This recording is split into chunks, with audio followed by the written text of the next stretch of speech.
Hello, welcome to Spread Book Joy. Today I want to talk to you about Stephen King's time travel book 11/22/63.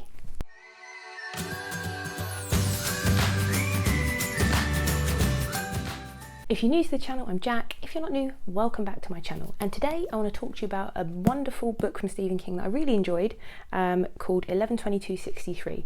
In a nutshell, it's a time travel book all about the Kennedy assassination and someone who goes back in time to try and stop it and the repercussions of that. So that's just it in a nutshell. I'll do a longer synopsis in a moment, because I want to hand you over to Ariel from Reading and Whatnot, who did this as a buddy read with me. This was a perfect buddy read book. There are lots of talking points, lots of speculation, lots to ponder over and think about, and when she suggested doing a buddy read with me back in, I don't know when it was, May sometime, I suggested, first of all I suggested House of Leaves, but Ariel gets a lot of her books from most of her books actually from the library, and they didn't have it in the library, so they did have this, and I suggested this book because it's been on my radar for some time, which I'll talk about in a moment, and we had the best time reading this because tons to talk about and we both enjoyed it. So I'm just going to hand you over to Ariel for a moment just to let you see what she thought of the book. Hello Spread Book Joy viewers, my name is Ariel and I loved it. It has been several days since Jack and I finished this and I can't get it out of my head. And if you're anything like me, when you can't get a book out of your head, you can't shut up about it. And that is me. I cannot stop. I absolutely loved this book. The writing was great.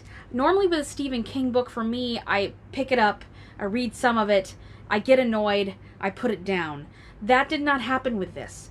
Every line in this book needs to be here. Every detail needs to be here. One of my favorite parts about this book is Jake. And our main character, he is a simple English teacher and he grows into something so much more. And if you love time travel, and you know when you read a time travel book and there's all those little things about time travel that don't quite make sense, what I learned in this book about time travel, I will now take with me to every time travel book or Doctor Who that I read or watch. So I really hope you guys read this book, and back to Jack. Thanks, Ariel. Okay, I'm glad that we read this together. Her insights and her thoughts, it's so good buddy reading with someone. It's only my second really successful buddy read, and I have to say I'm hooked on buddy reads. If it's a book that you both want to read, if you're both enjoying it, even if you're, I suppose it could be interesting if you're not enjoying it as well, but we were both so into the book that we were keeping up the pace. Even though both of us don't really like to read to a schedule, we managed to read a chapter or two a day and talk about it. We always kept within 1 or 2 chapters of each other because the time difference is like 5 hours. I'm in London, she's in Florida, but we managed to keep within 1 or 2 chapters of each other the whole time, and her insights are but she had some really valuable things that I just didn't spot. So it was wonderful. Thank you for reading it with me. Hi everyone, just editing, and it occurred to me, I don't know why, because I filmed this video twice, but the first time I remembered and the second time I didn't. Go and follow Ariel if you're not following her already. She's very insightful, she's very funny, she reads some really great books because she doesn't read the things that everybody's reading. She's done some great recommendations of books I've never heard of that I've loved. Go and follow her, please. She's great. And if you like my channel and you like humour and you like insightful and emotional and really thoughtful reviews, go follow her. If you like horror and if you like graphic novels particularly, you should go and follow her because she has some great recommendations for those things. Right. Back to me again. Before we get into the synopsis, my relationship with Stephen King is a long one because I've been reading his books since I was about 13. And when I was a teenager, I just devoured Stephen King books, and into my 20s. Absolutely loved Stephen King, loved horror, all that kind of thing. As I've got older, I've read less. One, because I'm not as into horror as I used to be. I get really scared now as an adult, but I didn't when I was younger. As a mature adult, I get more scared about horror than I did when I was younger, so I try and avoid anything super scary. Doesn't mean I won't read horror, just not all the time. And also Stephen King while I think, he is up there with one of my favourite writers of all time. I'm not someone who reads a lot of his stuff now, but I think he was a big influential author for me. I think he's a very underrated author, and his fiction rather than his horror, so think The Green Mile, The Body, Rita Hayworth and The Shawshank Redemption, those sorts of stories, excellent fiction. One of the issues I've always had with him though, and it's always been the case, even when I was in my completely enamoured of Stephen King phase as a teenager, his plotting, he doesn't plot, he's a pantser, someone who writes by the seat of their pants. He's got an idea, he starts writing it, and he just goes for it, and he doesn't know where it's going to end up, which frustrates me because I am definitely someone who is into plot. I am a plot-driven reader, so that can frustrate me at times. And he seems to write he's so prolific, he writes every story that comes into his head, and sometimes it hits massively brilliantly and sometimes it is awful. The last book I read by Stephen King was really bad. I didn't enjoy it at all. I say really bad, it wasn't for me.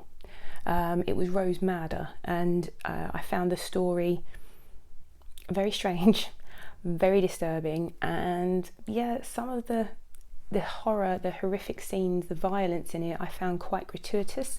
In Rose Madder is about a woman fleeing domestic violence, and I just found it very shocking, and not for good reason, if that makes sense.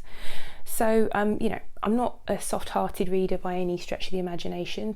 I do empathise and things affect me, but I can read some kind of harder stories. But that to me was just no.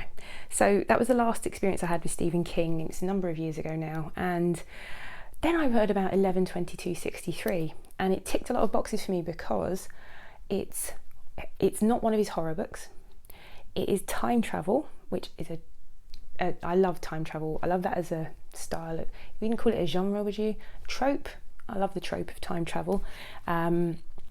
And it's really, technically, it's also historical fiction, because even though it's time travel, the amount of research that has gone into this, and it's set in the years 2011 and 1958 to 1963.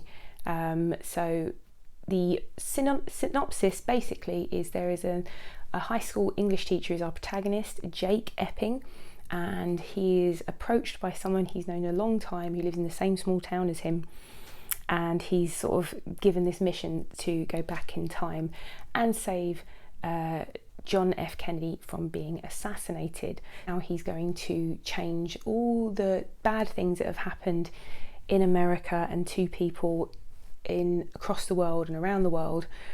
He links it back to that, and he's decided that Jake needs to go and complete this mission. So it's really fascinating. I won't go into too much detail as to why he has to do it or how he gets back in time, because they're things that you'll want to discover for yourself.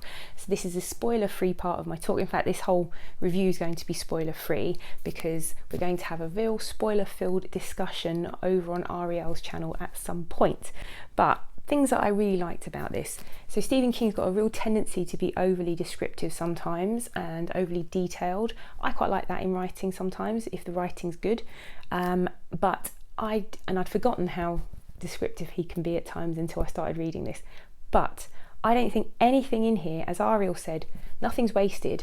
Everything that's in here, every scene, all the things that happened, they all add up to make this kind of real rich kind of world and background. So the research that's gone into this is immense, and I learned loads reading this. I learned an awful lot about Lee Harvey Oswald, which I didn't have a clue about. All I knew is he's the man who's accused of shooting President Kennedy, and then that he said he was a patsy. So that's, everyone knows that he was shot by Jack Ruby before he ever got to say anything to anyone or tell anyone about what the accusations against him, the fact that he says he didn't do it. And then of course we know all the conspiracy theories that have abounded all around the Kennedy assassination for years and years and years. And there was a really fascinating idea in here. The book was Oswald's Tale by Norman Mailer, and there's a quote at the start that I'm going to read to you. It is virtually not assimilable to our reason that a small, lonely man felled a giant in the midst of his limousines, his legions, his throng, and his security. If such a nonentity destroyed the leader of the most powerful nation on earth, then a world of disproportion engulfs us, and we live in a universe that is absurd. Which I thought was a really fascinating idea, the idea that people had to cling on to this idea of a conspiracy, because the idea that some random guy had the luckiest shot in the world and managed to kill the leader of one of the most powerful, or at the time the most powerful nation on earth, is more frightening to people than a CIA conspiracy or a Russian conspiracy.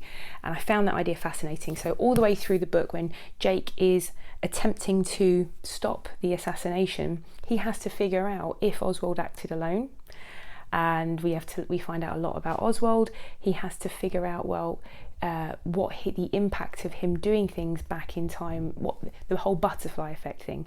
So there are a lot of really good themes in this book. So themes of like life turning on a dime, the idea that life, the slightest decision or the slightest interaction with someone can change your life like immeasurably. You know, all of those ideas of parallel universes splitting off and different things happening based on tiny action of one person or inaction of one person. So lots of really good things to think about that are examined in this book. It's not your typical Stephen King, it's not a horror book, it's a political thriller, it's an action book, it's a time travel story, it's a love story, it's sci-fi, it's also a little bit fantasy. I've regularly been disappointed by Stephen King's pantsing, by his, I've got an idea, I'm going to write with it. I don't know where it's going to go, I don't know what these characters are going to do. Very frustrating for me as a plot-driven reader. This book doesn't feel like that. It's actually, I think it's probably one of the most well-structured Stephen King books I've ever read, and I've read quite a lot of them. This one felt tied up at the end satisfactorily to me, and it felt like he knew what he was doing each stage of the way. I didn't feel at any point, where's he going with this? Apart from for me to try and figure out where he's going, I didn't feel like he didn't know where he was going with it. I felt this was very well handled by Stephen King for a change. One thing I read in the afterword was that his son Joe Hill, whose books I have yet to read and who I know people absolutely love, helped him with the ending, because Mr. King is not great at endings. Thank you, Joe Hill. Thank you, Stephen King's son, for helping him with the ending of this book, because I really enjoyed the ending. One more thing I wanted to say is time travel, which I love as a trope, brings up massive paradoxes, and as someone who's a plot-driven reader and film watcher actually, time travel, which I love, you can always pick holes in it. There will always be paradoxes. Stephen King, straight away when we started reading this, I was like, there's a paradox, and this is going to annoy me. But actually, he addresses all the paradoxes that I could spot. Might not be in a satisfactory way to everybody, but I thought it was very good that he at least addressed them, because by their very nature, paradoxes are kind of unsolvable in some ways. So if you're going to write time travel, or you're going to read time travel, that's what you've got to expect. But I just was pleased that he addressed it all.